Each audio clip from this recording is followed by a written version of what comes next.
Hello friend, नमस्ते। आप सभी का स्वागत है सुमन प्रजापति अवधि लोकगीत। आज का गीत मोबाइल पे है। अगर पत्नी के पास मोबाइल न रहे तो लोग क्या कहेंगे, घर वाले क्या कहेंगे।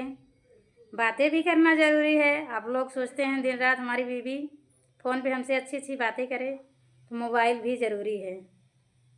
तो एक सखी शादी में आई, उसके पति नहीं दिए, तो क्या हुआ। गाने के माध्यम से गीत लिखे हैं, आप लोग को ज़रूर अच्छा लगेगा। और जैसा भी लगे आप लोग कमेंट में ज़रूर बताना। बात करी लात टोके लाज ठान सैया जी, बात करी लात टोके लाज ठान सैया जी, काहे किने ना मोबाइलिया हमार सैया जी, काहे किने नाही फोनवा हमार सैया जी, बात करी लात टोके लाज ठान सैया जी, बात करी लात टोके लाज ठान सैया जी, काहे फोनवा न दिहला हमार सैया जी, काहे फोनवा न किनला हमार सैया जी, बात करला तू दिन रात सैया जी, बात करला तू दिन रात सैया जी, काहे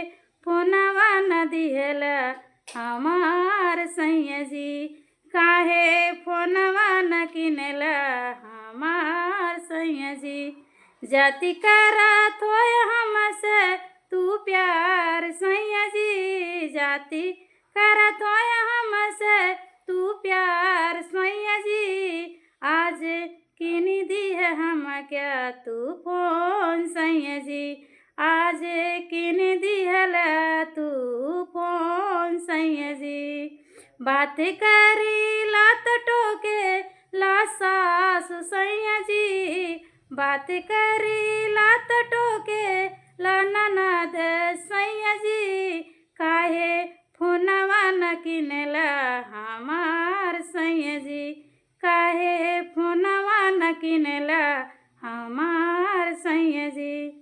तो जाहिर सी बात है, अगर फ़ोन नहीं रहता है तो बराबर बात नहीं हो पाती है। तो आप लोग को फ़ोन ज़रूर देना चाहिए, दे रहे हैं, कोई ऐसा हो ना देते हैं।